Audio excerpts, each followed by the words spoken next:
So welcome everybody. Here we go for our next session of the day here. The session that you're joining now is our SmartDox mapping training, which will be presented by Alessandra Billy, who's a business analyst too at ProLink Solutions. Alessandra supports clients in their implementations, and her expertise helps ensure clients have successful implementations and are set up for long-term operational efficiency. And now, with no further ado, I'm going to pass things off to Alessandra. So go ahead and take it away, Alessandra, and share your screen for the SmartDox training.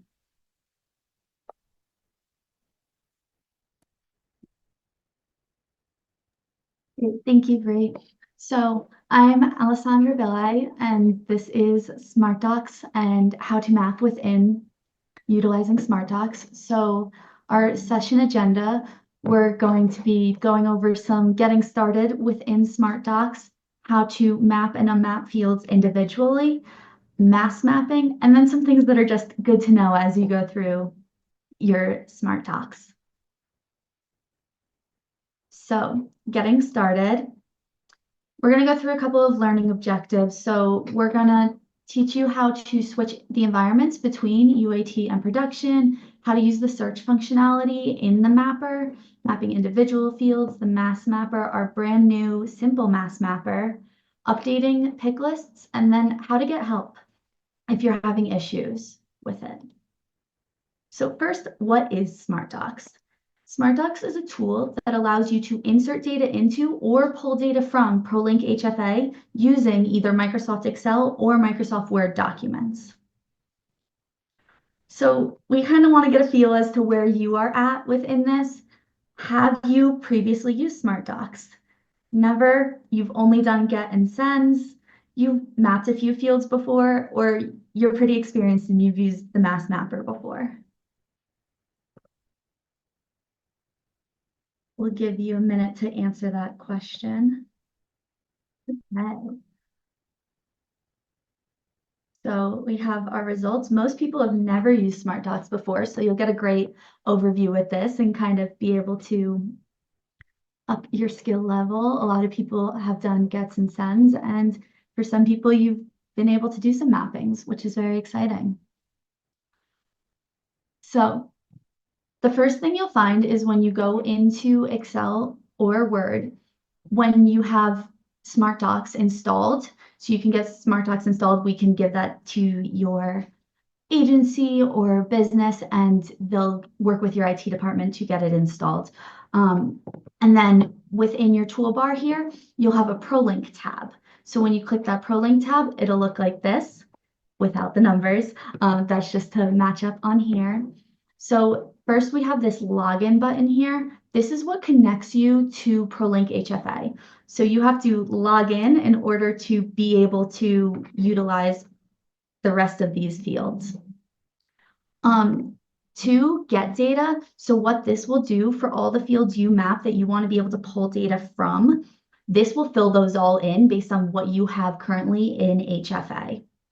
Then 3 is send data. So this will take whatever you put in to your Excel or your Word document in those fields. It'll send them up to HFA and save that all in there. So then you can utilize the system and any calculations or things that it does within that. 4, this opens up a pop-up, and this is mostly where we're going to be today. And it lets you select data points for the fields in your document and connects them. So it connects HFA to your document and tells it both what this data is, basically. 5, this refresh drop-down button refreshes the drop-downs that you have in your document. So sometimes when you map a field in HFA, it's a pick list. So you get a drop-down when you map it of different values that are acceptable for that field. So what this does is, in case those fields change, because they are customizable within HFA, you can click this button and it'll update all of your drop-downs in your documents to ensure that they match.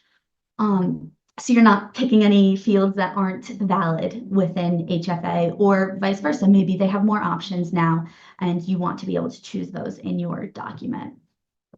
So 6, this about ProLink, this will tell you information about the version that you're running. So if you're having an issue with your SmartDocs, something's not working properly and you need to reach out to us and submit a ticket, a lot of time we'll ask you, what version are you on? This is where you can find that information. This is also where you're going to go in order to change the environment that you are connected to. So I briefly mentioned in our learning objectives that we're going to teach you how to change between UAT and production. So this is where you'll go to be able to do that. And then 7 is where you can apply protections to prevent certain changes from being made in your document.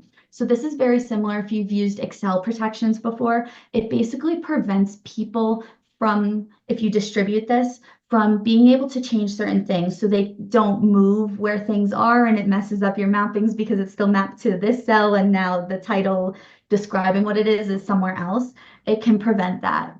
If you are using protections, we just, similarly to how you would in Excel, you have to make sure that you unprotect the cells that need to be filled in. Otherwise, that will prevent people from being able to use any templates that you create. So now we're going to talk about kind of how you switch the environment. So this is what pops up when you click that About ProLink option. So that will open this About modal. And you can see here, this is that version number that I was telling everyone about. And then you can see that right now I'm connected to the ProLink demo production environment. So if you say you don't want to be in production, you want to be in UAT because you want to test out everything you learned today. In order to do that, what you're going to do is click this SmartDocs image that you see here, and that's going to open a password field. The password for this is ASC, and you will receive this, so don't worry, you don't need to stress about remembering this. And when you receive all of your documentation as well, this is in there.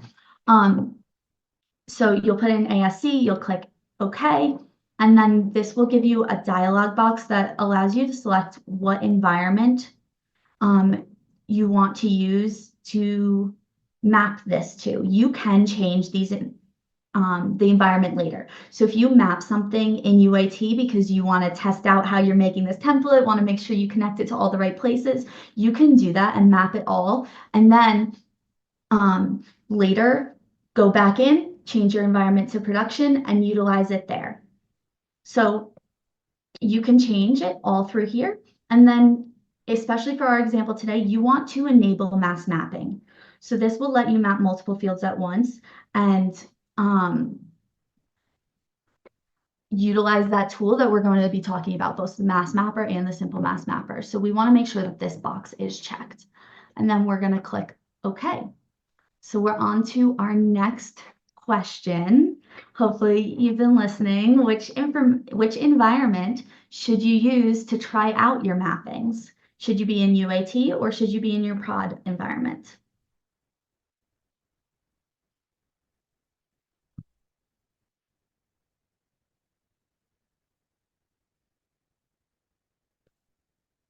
We'll give you about another 20 seconds or so.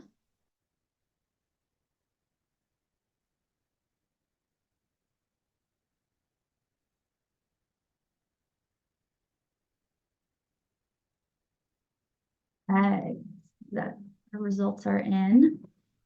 So almost all of you got that correct. It is UAT. We don't want to be, your production data is all of your live data, that's actual data. We don't want to be messing with that. So if you want to test out what we're doing today, you should put that in there. Great.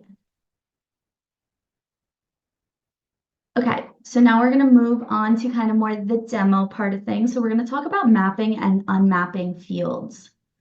So in order to get this box, we're going to click that Map Fields button in the SmartDocs ribbon menu. If you're not logged in, it will kind of prompt you logging in, but you can also log in before that as well. And oftentimes before you do this, sorry about that, it will prompt you to save the document. It's very good for version control to be saving your document before you map things each time, just to make sure that in case something goes wrong, You constantly have a record of what you've been doing, and it's a great practice to have. So this is the mapper modal. And so we'll talk about each of these sections. So this first one is a list of the available groups to map by. So a lot of times these may correlate with the pages you see in HFA. So it's kind of broken down into groups of fields that you would want. So in this second box, when you click on something in here and you click add group, it'll show up in your mapped groups. So here you can see everything that you currently have mapped. It'll build it all out for you, similar to how it's built out here. You'll have a version of exactly what's in your document in this number 2 box. 3, this will be all the fields that you are able to map from what you have selected in your mapped groups. So right now, this is on dev deals. These are all the fields that I can map that are under dev deals. And you'll see here that the direction shows you what you can map and how you can map it. So if I wanted to map AM username, I can only map that as a get because HFA doesn't allow that field to be changed. So we can map that as a get, but we can't map it as a send. So I can't change that in my document and then send that over to HFA. I can only pull that in from HFA. You'll see this also changes. You can only map each of these for each field once. So if I map the additional comments issued date as a get, this then will show up only as a send here because that's the only thing I'm able to map. If I map it as both, then this will no longer be listed on the available fields. But you will see it down here in the map fields. So this 5 shows you what you've already mapped in this selected group. So you can see where all your fields are and kind of understand if you're looking for something, why it may not be here. And going back up to number 4, this kind of gives you options on how you want to map things. So if I want it to be just a get, just a send, or both a get and a send, you can map some things as a checkbox. And then if you have multiple values that you want to map, so this goes with your mass mapper, are they arranged vertically or are they arranged horizontally? So from here, I'm going to pull up our demo so you can kind of see what we're talking about. So first, I'm going to go over to our ProLink tab here. We'll log in. Give it a second. I have single sign-on since this is a demo environment, so it logged me in without me having to type in a password. If you have single sign-on, it will do the same thing. If you don't, it'll give you a little box that pops up and you put your password in and you are ready to go. So from here, I'm going to click Map Fields. So when I do that, I'm prompted to select a schema type. In here, it gives me all the different options of what types of schema I can map for within this environment. So for this example, I'm going to map this as a portfolio property since all my fields are property related, and click OK. So now this, you can see my first node in the schema is this portfolio properties. So for our first example, I'm going to click into this name here, and then you can search. So I know that what I'm searching for is directly under this portfolio properties, and I have my list of all the available fields. So under here, I know it's called name. I don't really remember exactly what it's called. So you can search name in here and scroll through and find exactly what you want. So I'm going to take property name and map this here. I see that it's a get only because I can't change that. So I'm going to select get here. And then I'm just going to click map. You can see it mapped it because it showed up down here. You can also see on here, we get a comment with what the field is that you mapped it to. So this will stay here even if you move on to other fields, this will remain, and even after we close this. We can clear those out and I will show you how afterwards when you're ready to send this out to people, but this is a great tool for figuring out and testing your mappings. So from there, I want to map some property information, but my property address isn't that I want to map isn't on this field. So I'm actually going to add a location so I can see where this property is. And you can see there are some address fields here as well, but I'm actually going to go all the way down to a building level for this. So that's something within here. So I want to give the information about one specific building, just for this example. But you see right now, if I click on portfolio properties and I try to add buildings, I'm going to get an error because I'm not selected on a node that is a parent of buildings. So you have to select in here where you want to go. This mapped groups section is basically controls everything you're doing. So in order to be able to add that, I have to click on locations because buildings is a child of locations. So now I can add buildings and you see that I have this in here. So now I can go in. I see address 1, it's first. We'll map that as a both so we can pull that information in and send it out. So, and I only have one of these, so this multiples we can kind of just ignore when you're mapping one field. So we're just going to click map. Great. Now we have city. I can type it a little faster than I can scroll. So we'll put city in, similarly to state. So you see when I do this, it takes a little bit longer, but right in here, you now have a list of all of your states. So this is one of those drop downs that I was talking about, pick list, and this matches what is in HFA. If we decide to get a new state one day and this needs to be updated, all you have to do is click this refresh drop downs, and then that will be added in here as well. And then for our last field, we're just going to map zip code in here. So it's a pretty simple process to go through and map each of these individually, but that might be a little bit of a tedious process when you have multiple fields. So we're going to move on to mass mapping. So what this does, we're going to talk about the mass mapper first. This allows you to map that same data point across an array of groups in one go. So you only have to click map once and it'll map all of them for you. So the nice thing about the mass mapper, and these are things that are a little different than the simple mass mapper, which we'll talk about after, is you can choose the group level you want to traverse. So you don't have to do this across buildings.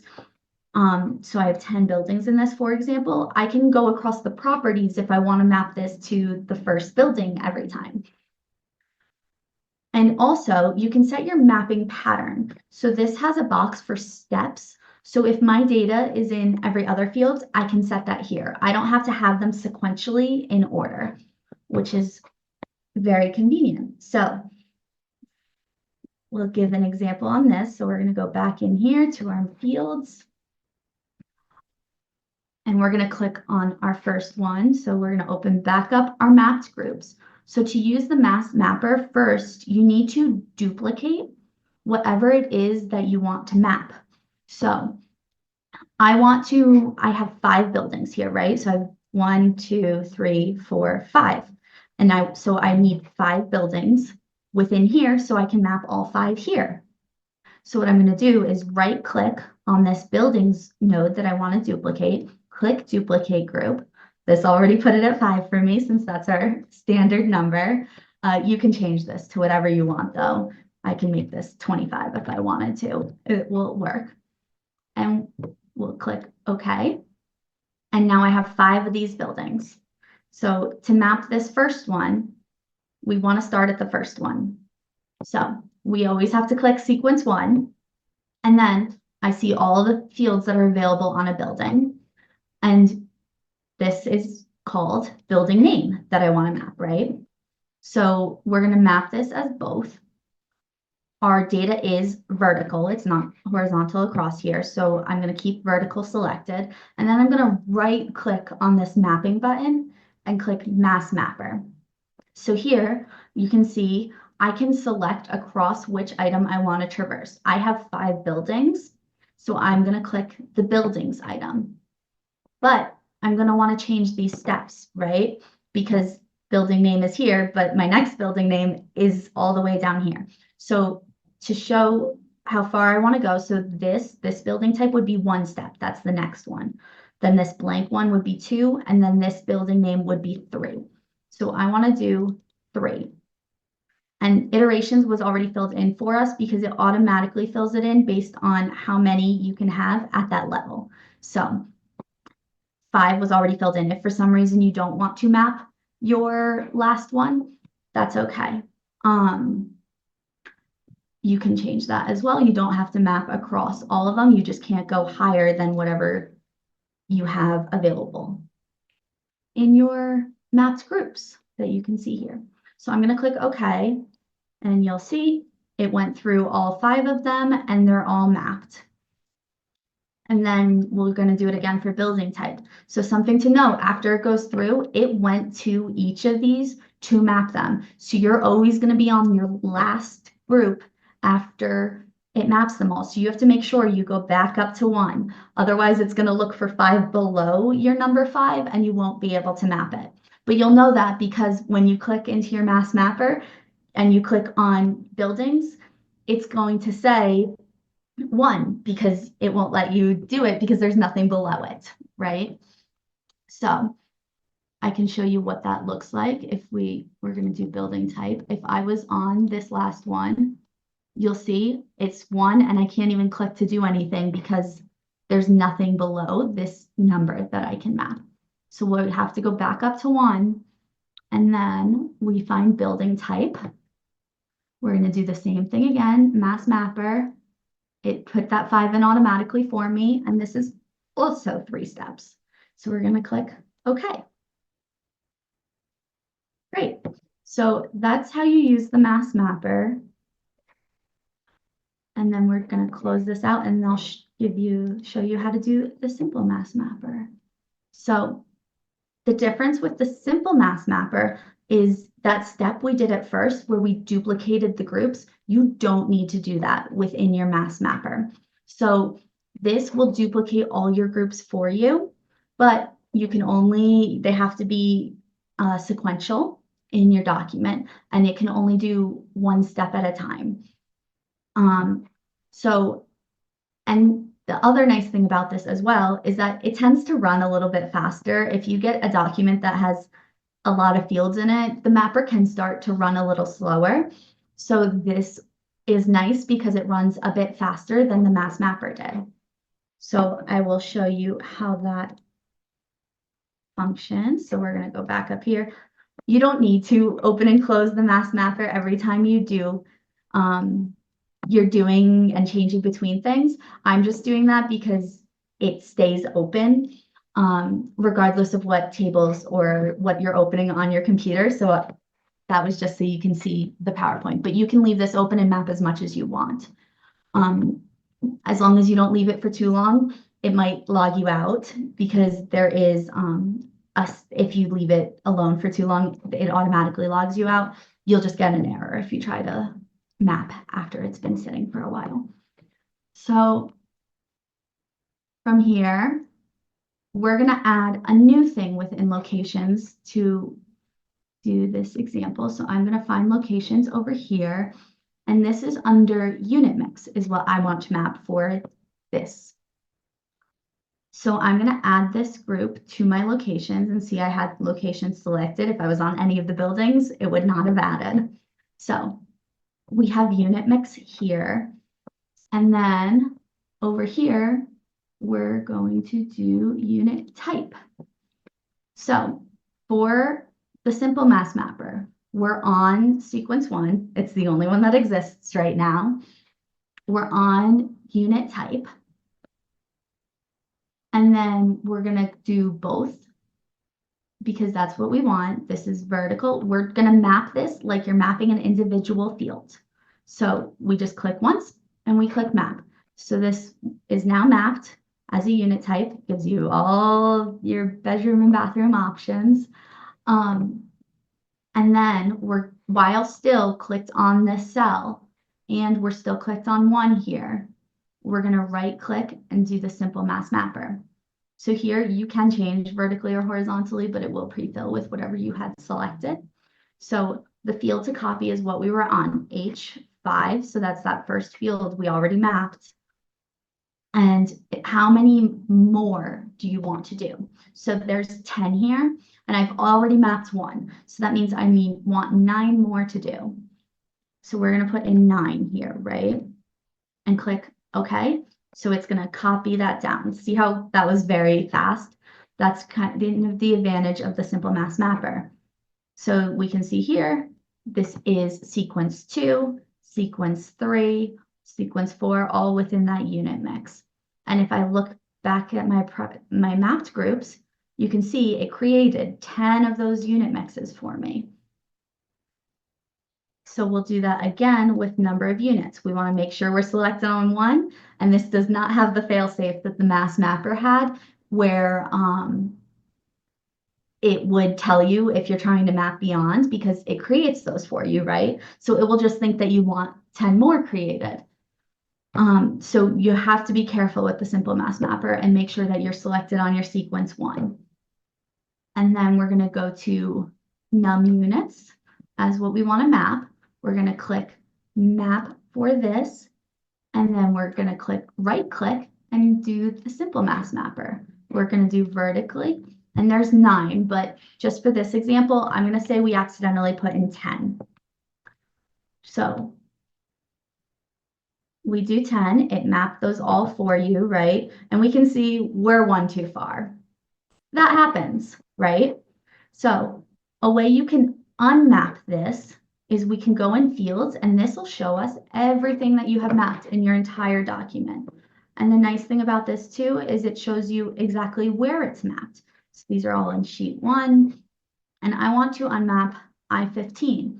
I know that this is something under num units, so I can type in num units, and that will show me everything I have mapped onto num units. And then I can find that sequence 11, which is what that's telling me here, is that it's sequence 11. So what's in this comment here matches what this says here. And I also can see that I-15 matches. And then I can just go here and click unmap. And that's no longer mapped. It's a pretty simple solution.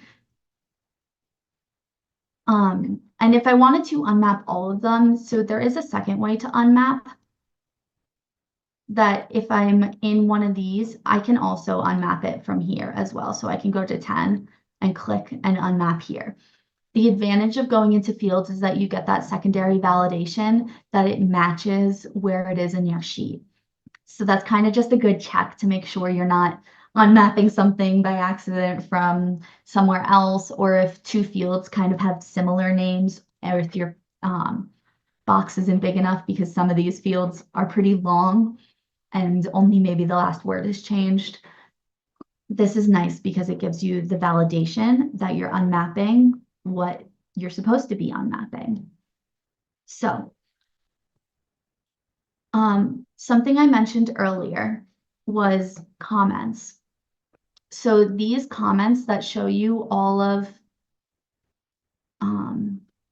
what everything is mapped to can be added and deleted in this About ProLink item here. So I can go in here and click Clear Comments, and that will take away all of the comments, but these cells are still mapped. So this is great for if you're distributing your template to other people to fill in, or just want to finalize what your template is and don't want people to be confused by, or yourself to be confused by what everything is mapped to. You can clear out all of your comments so you don't have to see that as you're actually utilizing these templates. But then if you want to go back in and maybe do some more mapping later, you don't remember what something is going to, you want to check, you can just click this recreate comments and they all come right back exactly how you would have them before. And just for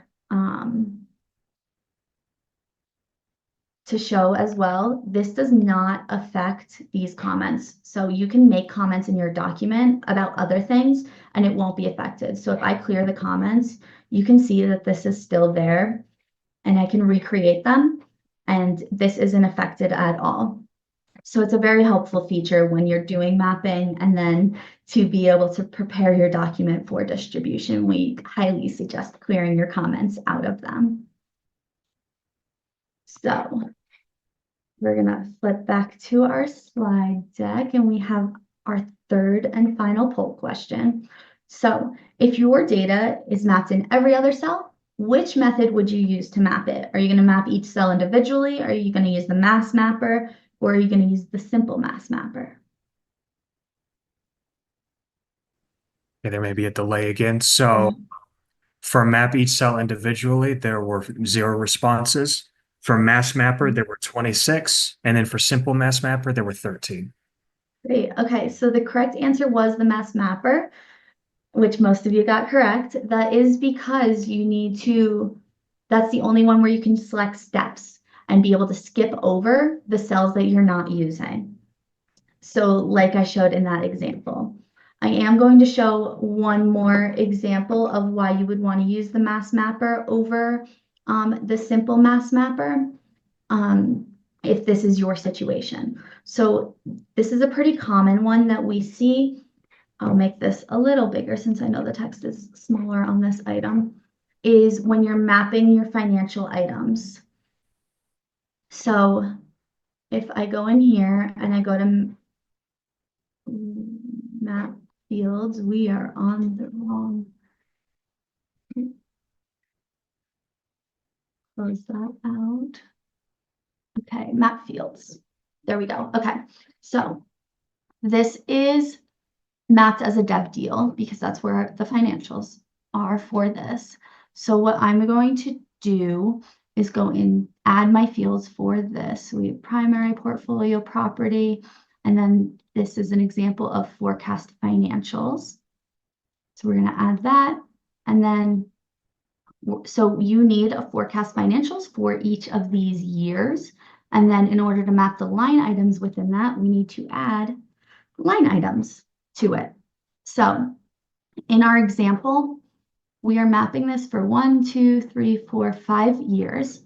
So I'm going to duplicate, since we're using the mass mapper for this example, this forecast financials, because that's where my year is. So we're going to duplicate this across 5. And the nice thing about this duplicator is whatever you have added underneath it will also get duplicated. So now I have a section to add line items for each of them as well. So I'm going to go into this first line item and we're going to map this year here. And so I happen to know that this is called period end date that I want to map.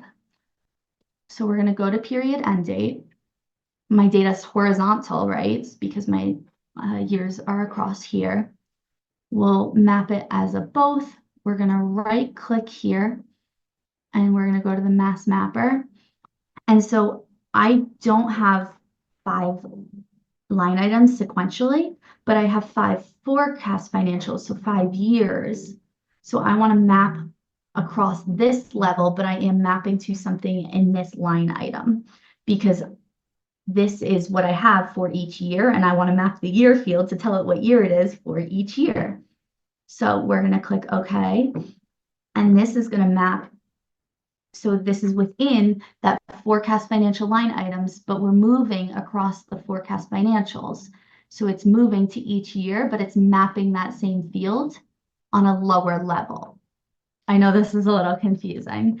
So I'll give you another example. So this is just a random choice. This is 5120. So I know that's a level 4. You can search in here as well. It just, the more fields, there's a lot of fields in this item. So it might take a second longer. So we have 5120 right here, and it's 11. So this is what we want to map. We're on that one. We're at this. We're going to do that mass mapper again, and we want to map 5120.11 for all 5 years, and this is the year level. So it doesn't matter that it's in here. We want to map it for each of those years. So we're going to click OK, and it'll map each of those years. So you can see this is year 1 because it's forecast financials 1. Year 2 is forecast financials 2, but it's that same item that you see at the bottom one each time. I'll do one more. So we've got to go back up to where our item is and scroll down to a level 4 item, which is 6310. Here we go. And that's 0.01. So office salary catch-all. We're mass mapping horizontally. And last time, because this only has the one, we're mapping here. So this basically makes this a lot easier, so you don't have to individually go in and map each item since you don't have, since your row is at a different level. So that's that example. We have our responses now that have decided to show up. But we have some good to know items just for your reference as you're going through it. So we talked a little bit before about these refresh dropdowns and how that updates your items. This just helps to ensure that when you click that send button, it successfully sends. And you want to make sure that you're refreshing your dropdowns in your templates at least once a year.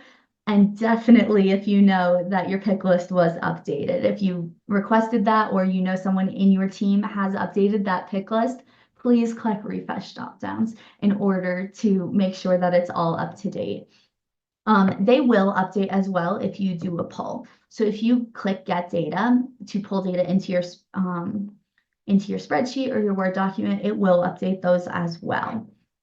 But we still recommend clicking this refresh dropdown every so often just to make sure, and especially if you have documents that are send only. So if you have an issue, when you connect this, right? So if I go in here, go back here, and I want to get data, it's going to have me connect this to something, right? So I made an example. It's a test one. I put my name in it because it makes it easy to find. And then everyone knows what it is. So I connect this to a document. This is now connected to that document. We're a little frozen. Or to that deal. So this document will always be utilized for that deal. I can't go back and now connect this to something else. Anytime I hit get data, it's going to pull from that deal and it's going to send to something else, or it's going to send to that deal as well. The information I have in here. So if you have an issue and you connected your template to something, you forgot to save it as that deal before you do it, it's okay. It's not the end of the world.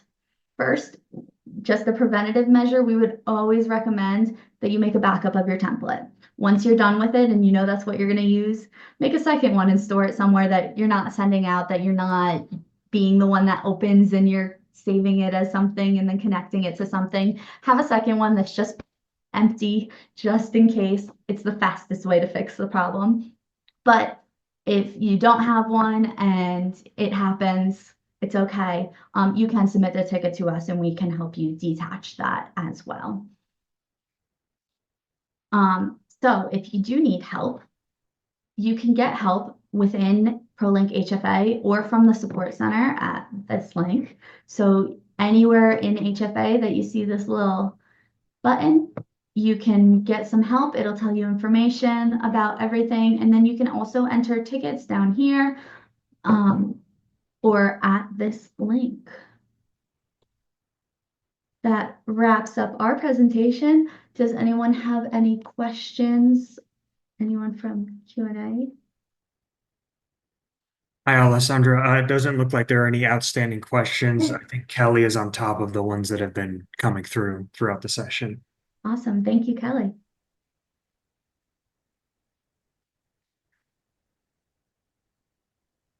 Rue, would you like me to pass it back to you?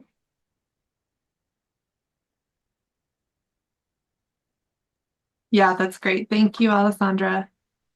Okay, let me stop sharing and I'll take back over. So thank you guys for joining the session. Alessandra, we appreciate you for hosting our SmartDocs training today, and I hope everyone found great value in covering today's points. We hope you have a great evening, and we'll see you tomorrow. Thanks for joining ProLink Tech Live, and we'll see you again soon. Hey guys, sorry. So for Alessandra, real quick, there was some Q&A that came in at the last moment. William Glover wants to know, does it work as easily in Word as it does in Excel? And I'm assuming he's just referring to SmartDocs in general. Yeah, so SmartDocs works the same in Word as it does in Excel. We utilize Excel a little more often just because we see the use cases for that more typically, but you can utilize Word the same way. You just select where in your document you want to map to. We see that typically more for gets than we do for sends. So if you want to send out letters or something, you can connect to SmartDocs and it'll fill in your templates for you, and you can just send out letters without having to go back and forth and type in all of the information. Great, thank you. And then it looks like Kelly is already on top of the other question, so I think Good to wrap up. Okay. All right. Thank you guys very much. We appreciate your time. Have a great evening. We'll see you tomorrow.